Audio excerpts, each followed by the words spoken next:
name is Lisa Boulay. Go ahead. Good morning, everyone. My name is Lisa Boulay, and I'm delighted to be your worship associate this morning. As we note in our beginning slides and on our website, we acknowledge that our campus is located on traditional, unsurrendered, and unceded Algonquin Anishinaabeg territory, and that the work of reconciliation is a responsibility of our congregation and of all Canadians. With the current COVID restrictions, we are coming to you through a live stream. So thank you for welcoming us into your homes. Do take care and take advantage of online opportunities at FirstU to stay in touch during this time. If you are new to FirstU or would like to learn more about us, please contact us through our email at welcome@firstunitarianottawa.ca.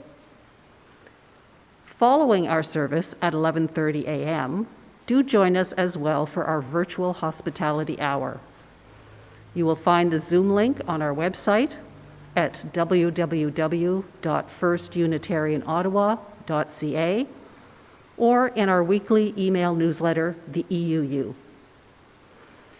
As we won't be seeing each other in person, it is more important than ever to sign up to receive the EUU, our weekly email newsletter, check our Facebook page or website for notices and updates. Our online calendar is as full as ever. And just a few announcements this morning. Please join our Director of Religious Exploration, NAO, next Saturday, June 26th at 10 a.m. for a walk at Mud Lake. She'll be there to meet you at the entrance, and we will be distancing and wearing masks between households. Some announcements from our Environmental Action Group. With more online purchasing, there are way more once-used, almost brand-new boxes in recycling. What a waste of energy. But good news, for the rest of the summer, Lee Valley will give you a 50% credit against purchase of each clean and carefully broken down shipping box that you bring to their store. Not a lot, but it's better for the environment. There's a small beneficial or financial benefit, and you're supporting a local business. For Enviro advocacy this week, we will continue to concentrate on the phasing out of gas-fired electricity, but we will move our focus to Ottawa City Council's Environment Committee. It's time for the City of Ottawa to join with the 23 other Ontario municipalities in demanding that the province of Ontario cap greenhouse gas emissions at 2017 levels as soon as possible and phase out gas-fired power plants completely by 2030. Send this message to the Chair of the Environment Committee, Councillor Scott Moffat, and copy other members of the committee. A sample letter and email address are provided. And there is still time to sign up to attend the IESO public hearing on June 24th at 9 a.m. Ottawa First will be there speaking out for a less expensive and lower emission future through the phasing out of Ontario's gas-fired plants. See the EUU and the Climate Confrontation page for more information on all these announcements. And while you are there, check out a couple of interesting webinars taking place this week.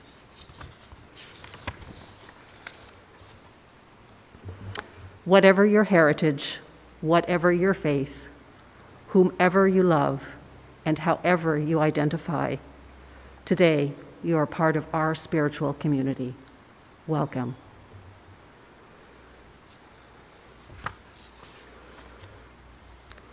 For the opening words and the chalice lighting, this is an excerpt from Richard Wagamese's book, Embers. Remember to remember. That is what Old Man said to me one time. He was speaking of ceremony, of the act of bringing myself closer to Creator. returning myself to innocence, my original power. Remember to remember. He meant for me throughout my day to recall that I've taken the time to pray, to give thanks, to ask for a return to humility. Remember to remember. When I do that, everyone and everything I encounter becomes the beneficiary. It's a good teaching as long as I remember.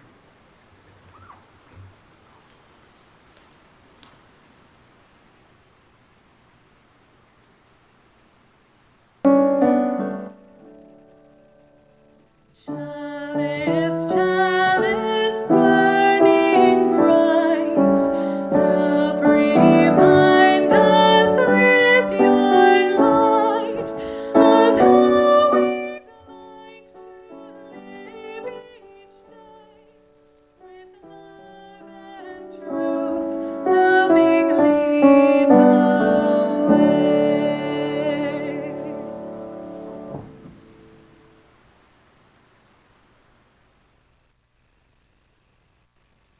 The Sharing Circle, written by Teresa Larson Johannesson. Morningstar and River were two funny foxes who were the best of friends. They lived with the skunk, rabbits, deer, badger, and buffalo on the Great Plains, where the grasslands stretched out for miles under a never-ending sky.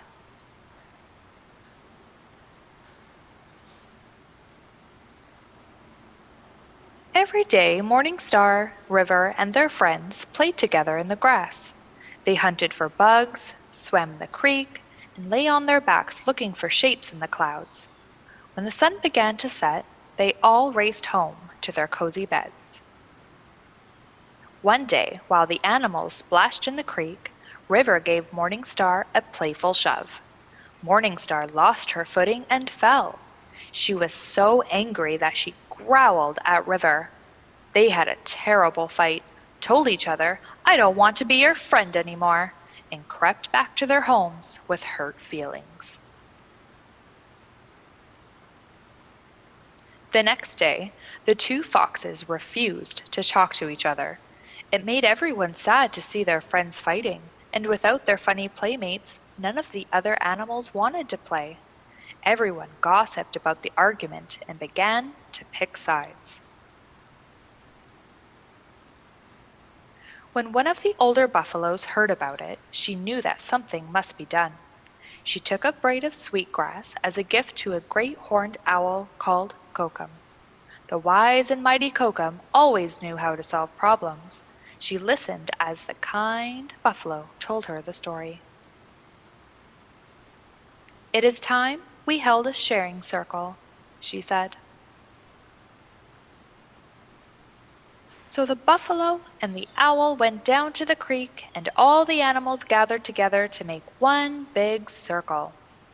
"Many things we need for a good life are like a circle," said Kokum the owl. "Water is one of them. What can you tell me about the water cycle?" "There is water in the lakes and big oceans," said a smart young badger, "which evaporates and turns into clouds. The clouds make rain, and the rain shares itself with people, animals, and trees. It travels into streams and creeks and makes its way back to the lakes and big oceans."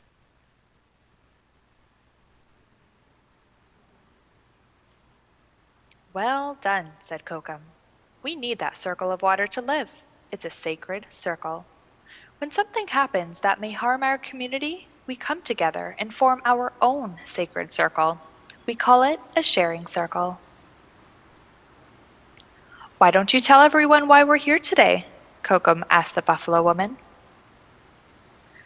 "Morningstar and River have been arguing, and everyone has hurt feelings," said the buffalo. "Today we're going to share those feelings and talk about what happened." The owl nodded. "That's right. Everyone has a place in the circle, and everyone should feel safe and respected in it. You can share by talking about your feelings, offering suggestions, or talking about how you can help. But you don't have to speak unless you want to."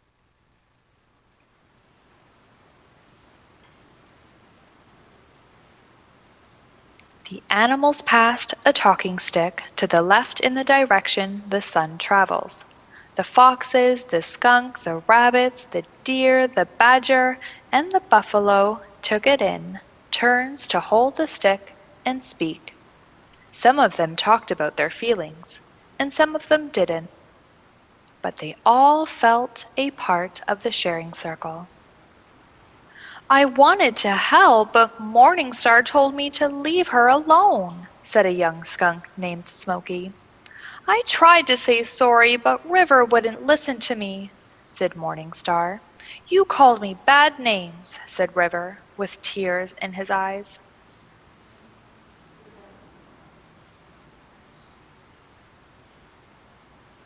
One of the rabbits started whispering to her friend, who stretched her front legs and looked around her as if she wanted to leave the circle. Kokum saw this and spread out a large wing to get their attention. "My girls," said Kokum, "you can share your feelings when you hold the talking stick, but now you must sit still and listen. A sharing circle is a place of listening and respect. We need to be quiet until it's our turn and we are holding the stick. This time helps us listen, understand, and often see things in a different way." The animals passed the talking stick around the circle a few more times, and even the quiet deer who were shy in the beginning became brave when they saw how safe it was to share their feelings. The more the animals talked, the more they came to understand that the argument was all a big misunderstanding. "We should have listened to each other and respected one another," said River. Morningstar agreed. The two foxes were very happy to be friends again, and so were the other animals. "You see, young ones, ever since we have lived in this land, ever since the water has flowed, we have always respected each other," said Kokum. "Every animal has a duty to care for another, and everyone has a job to do or a gift to share." "Will we ever hold a sharing circle again?" asked Smokey the skunk. "Of course," Kokum told her. "Sharing circles can be used in many ways. The teachings of the circle have been practiced for a long time, and if we continue to respect the teachings, they always will." The animals all thanked Kokum and the gentle old buffalo woman for bringing them all together. Then they ran down to the creek to swim and play together beneath the enormous sky. The end.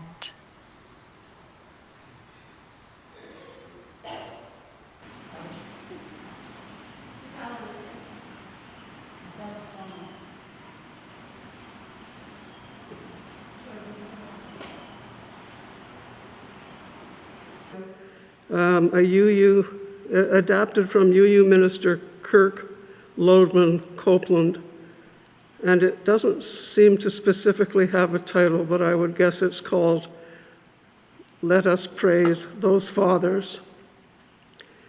Let us praise those fathers who have striven to balance the demands of work, marriage, and children with an honest awareness of both joy and sacrifice. Let us praise those fathers who, lacking a good model for a father, have worked to become a good father. Let us praise those fathers who, by their own account, were not always there for their children, but who continue to offer those children, now grown, their love and support. Let us pray for those fathers who have been wounded by the neglect and hostility of their children. Let us praise those fathers who, despite divorce, have remained in their children's lives. Let us praise those fathers whose children are adopted and whose love and support has offered healing. Let us praise those fathers who, as stepfathers, freely chose the obligation of fatherhood and earned their stepchildren's love and respect. Let us praise those fathers who have lost a child to death and to continue to hold the child in their heart. Let us praise fathers who have no children, but cherish the next generation as if they were their own. Let us praise those who have fathered us in their role as mentors and guides.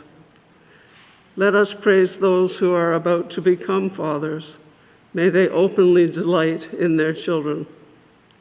And let us praise those fathers who have died, but live on in our memory, and whose love continues to nourish us. Let us praise fathers. Fred Rogers of Mr. Rogers fame noted, "Each generation in its turn has a link between all that has gone before and all that comes after. Our parents gave us what they were able to give, and we took what we could of it and made it part of ourselves. All that helped to make us who we are. We, in our turn, will offer what we can of ourselves to the next generation. May it be so."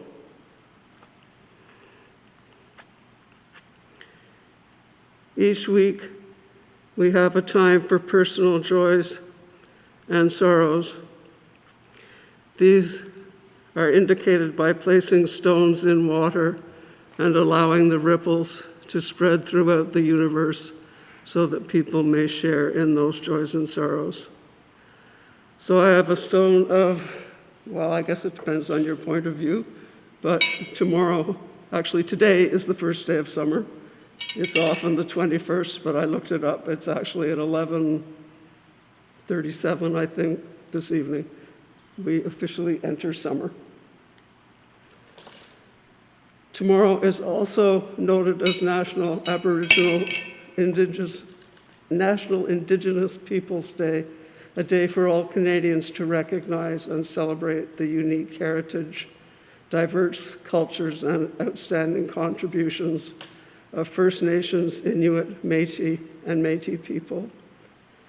In cooperation with Indigenous organizations, the Government of Canada chose June 21st, the summer solstice, for National Indigenous Peoples Day. For generations, many Indigenous peoples and communities have celebrated their culture and heritage on this day or near this day, due to the significance of the summer solstice as the longest day of the year. A stone of celebration and sorrow for Father's Day, for those whose fathers we can still hug, and those whose long gone and we hold still dear in our hearts. And a stone that it would be interesting to hear how relevant it is for Canada, but yesterday was declared a national holiday in the United States called Juneteenth, which signalized the end of slavery in the United States. So a rather important day.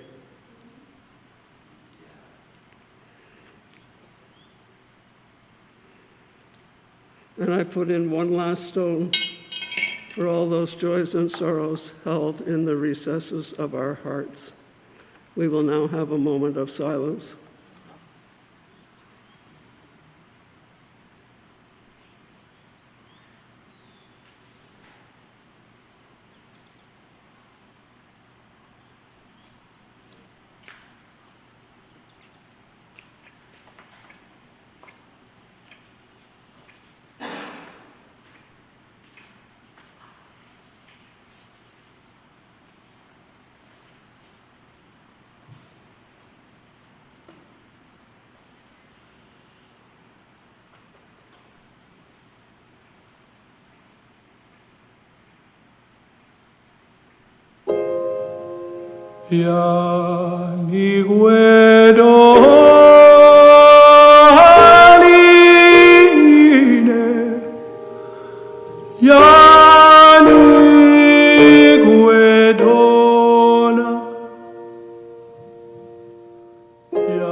Good morning.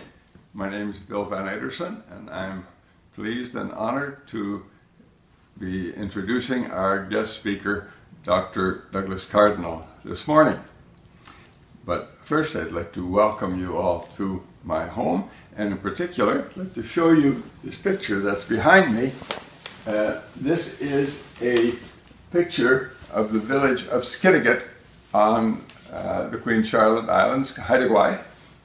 And it's based on photographs that were taken in the 1800s and the artist made a painting from those photographs. You can see the traditional style houses in the village of Skidegate, and the totem poles, and these large canoes, each made out of the trunk of a huge cedar tree, and the whole village faces the water on the island.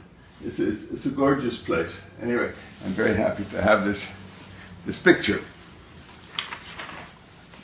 And I'm very pleased to do this introduction. Tomorrow, June 21st, will be Canada's National Indigenous Peoples Day.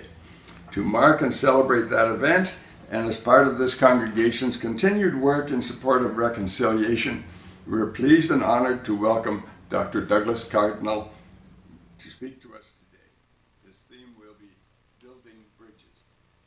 Douglas Cardinal is recognized around the world as an outstanding architect. He's also recognized as a philosophical thinker and Indigenous leader. Douglas Cardinal was born in Calgary, lived his early life in Red Deer, Alberta. His Indigenous heritage comes from Blackfoot and Métis roots of his parents. From an early age, he wanted to be an architect. He studied architecture at the University of British Columbia for 3 years, but the faculty there could not agree with Douglas' idea that architectural design should incorporate the shapes and flows of nature. As a result, Dr. Cardinal had to find a different school that understood and supported his philosophy. That was difficult. But after years, he did find such a school and completed his architecture studies at the University of Texas. Douglas Cardinal is famous for his innovative designs and his innovative use of technology.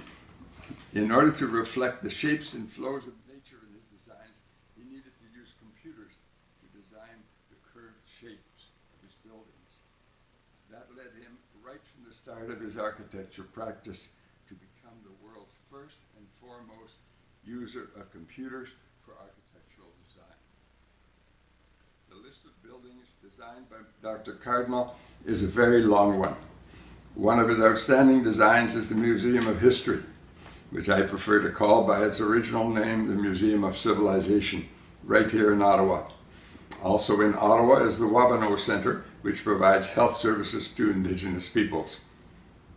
Other notable projects include the National Museum of the American Indian in Washington, the First Nations University in Regina, and the village of the Ojibwe Cree in northern Quebec.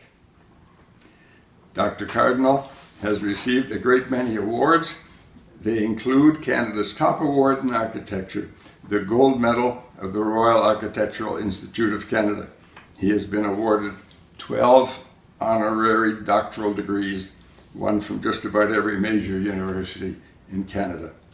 Let us all welcome Dr. Douglas Cardinal.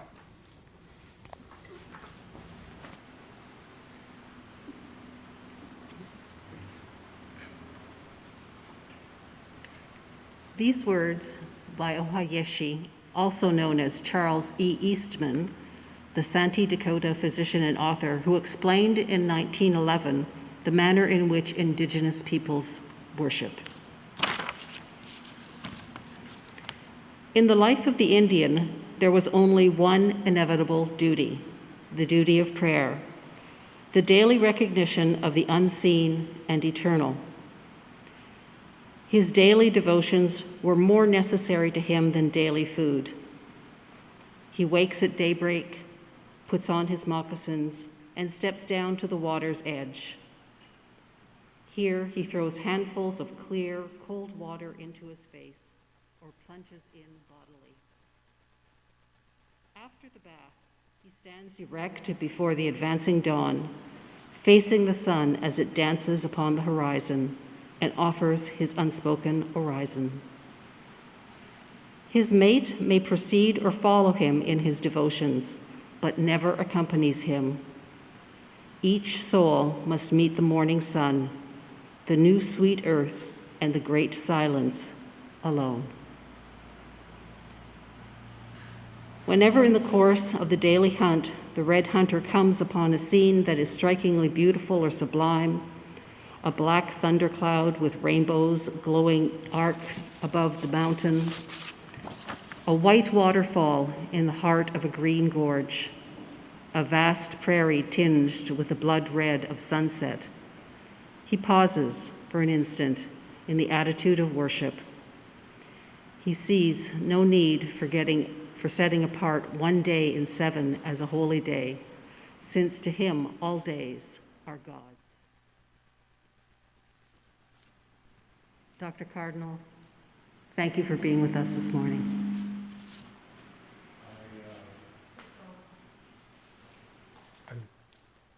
I thank you for inviting me to this beautiful space you have here, and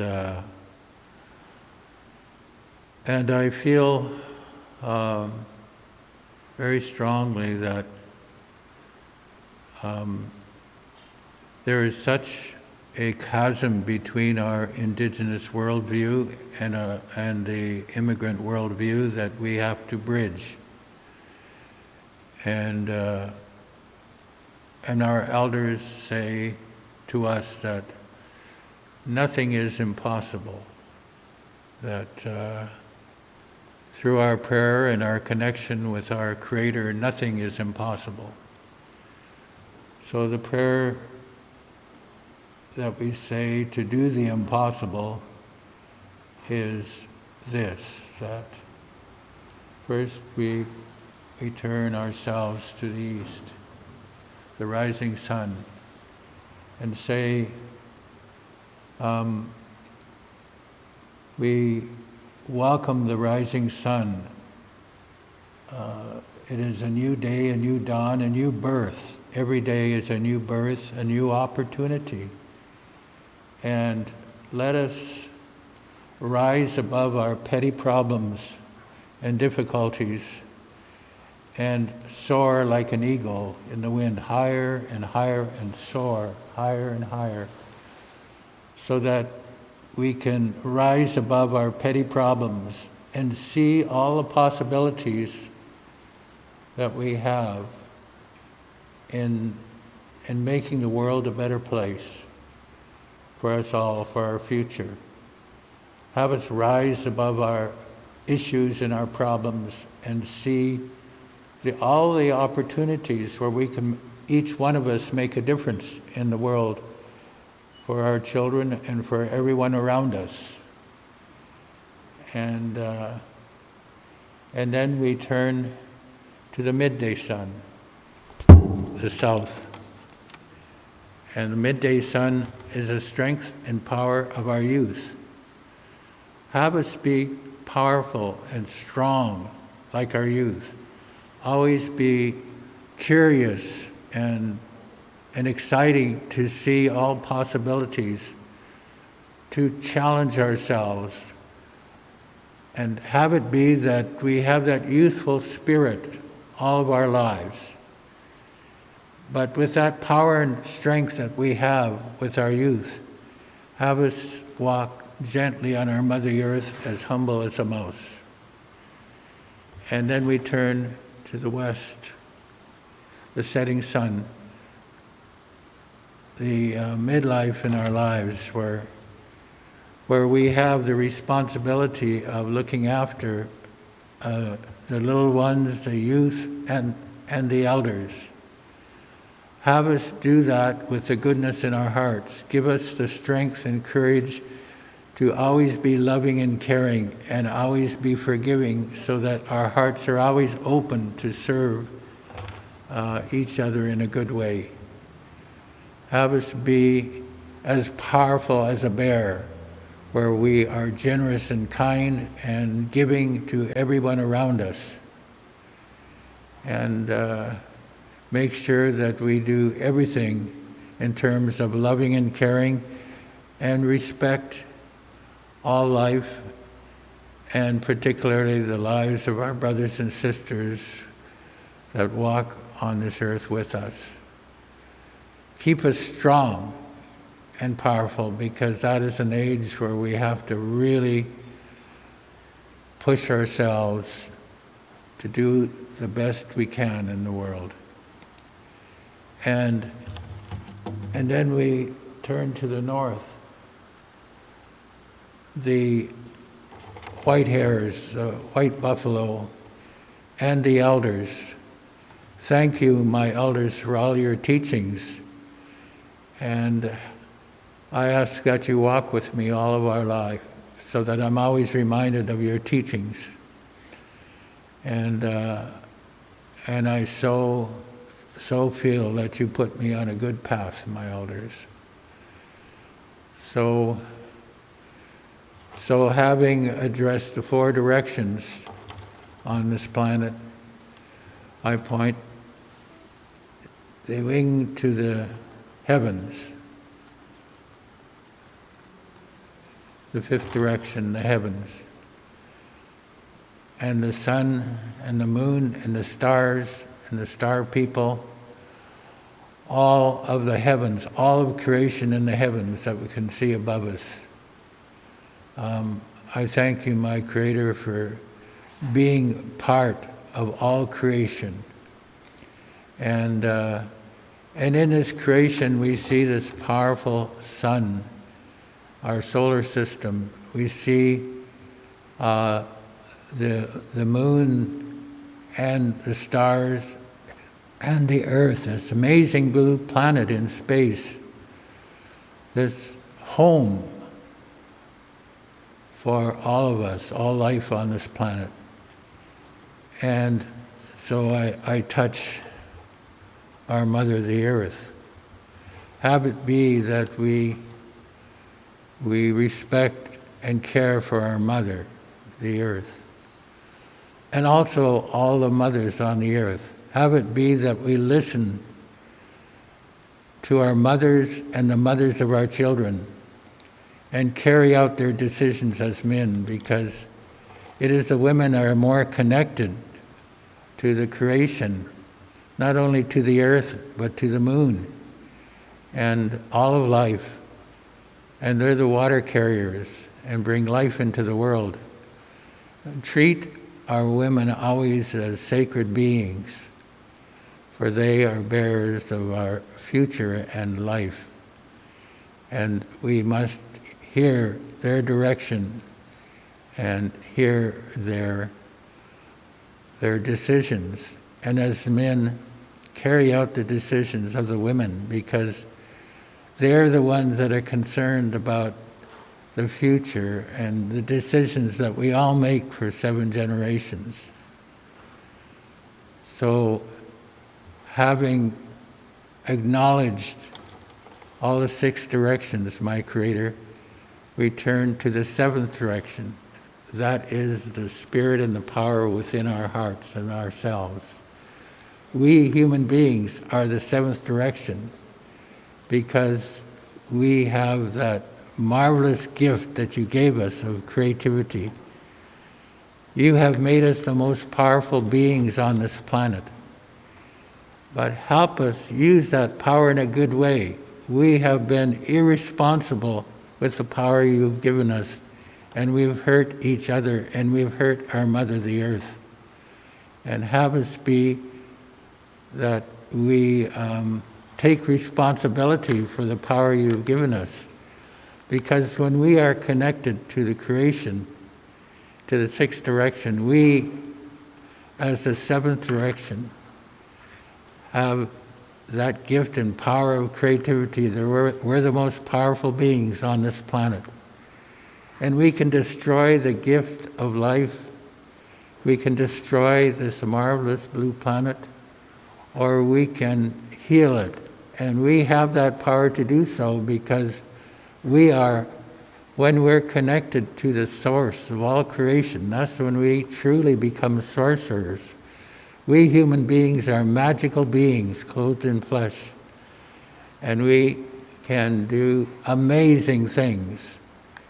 And we've proven how amazing we can be with all the technology we use, but have it be that we are these creative, magical beings that heal our planet and heal each other.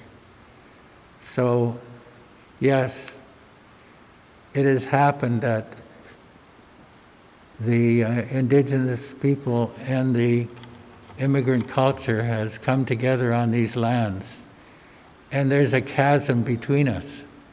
And we have to bridge that chasm.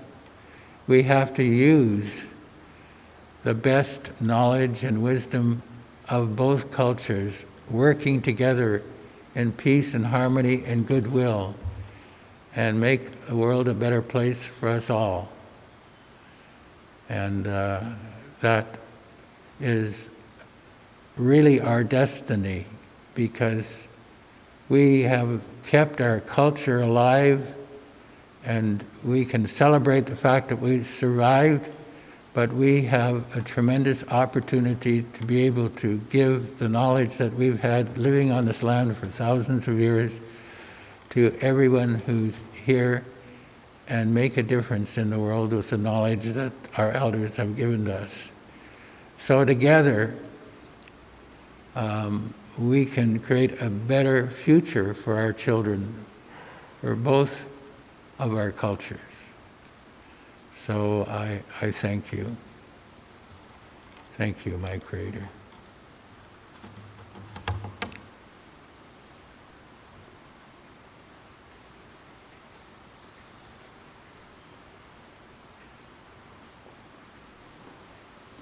Building bridges between our divisions, I reach out to you.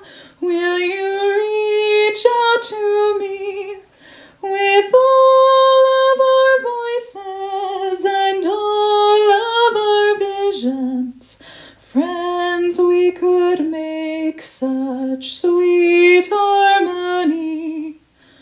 Building bridges between our divisions, I reach out to you. Will you reach out to divisions? With reach out to you. Will you reach out to vision? With all of our voices and all of our visions, friends, we could reach such sweet heart visions. I reach out to you. Will you reach out to visions? I reach out to you. Will you reach out to visions? With all of our voices and all of our visions, friends, we could make such sweet harmony. With all of our voices and all of our visions, friends, we could make such sweet harmony.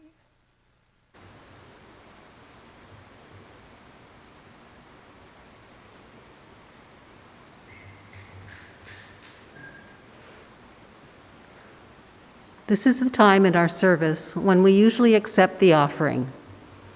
You may go to our website or contact our finance manager to find out how you might keep up with your pledge or make a donation during these times. We give these gifts freely. We receive these gifts gratefully. We dedicate these gifts to the work of our congregation, serving human wholeness, caring for our planet, upholding religious freedom, welcoming the stranger, loving one another.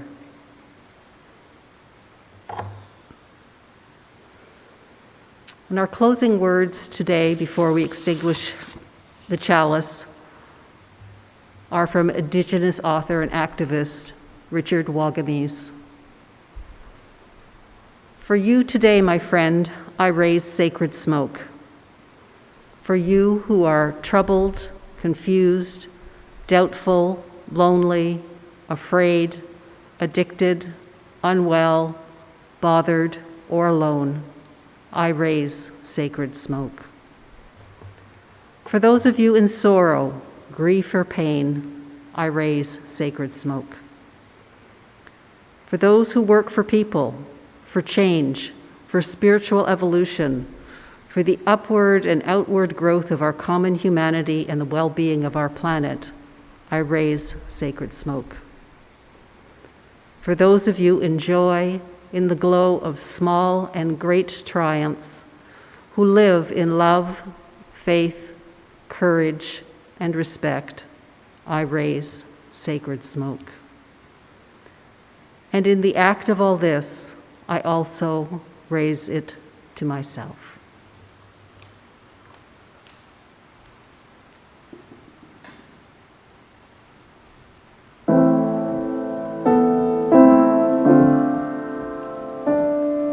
Let us sing Spirit of Life.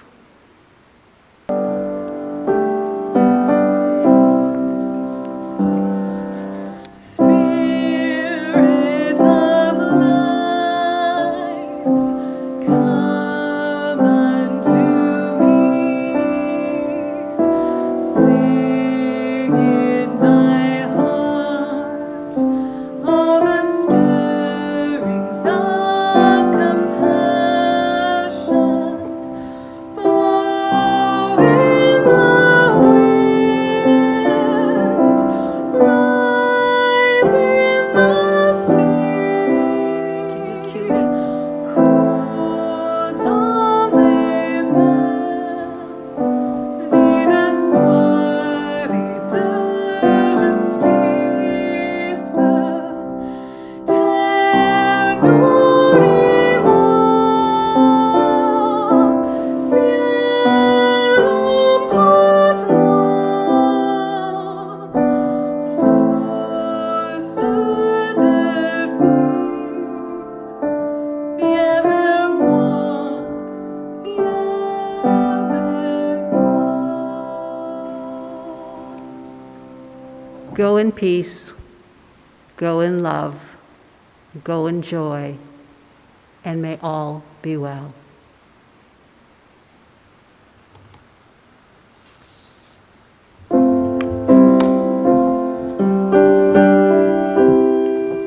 For the planet, sonnet, the planet.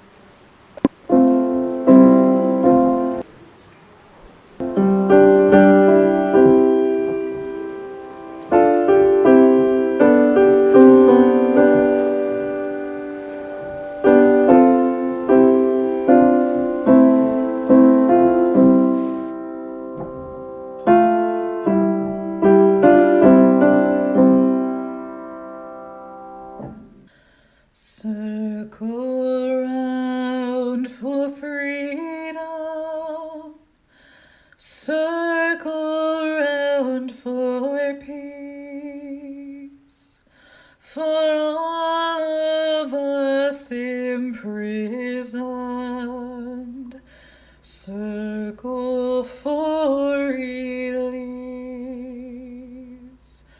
circle for the planet,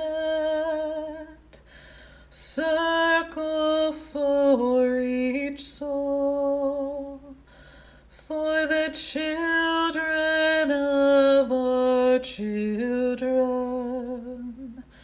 Keep the circle whole. Circle round for freedom, circle round for peace, for all of us imprisoned, circle for release, circle for the planet, circle for each soul, for the children of our children. Keep the circle whole. Circle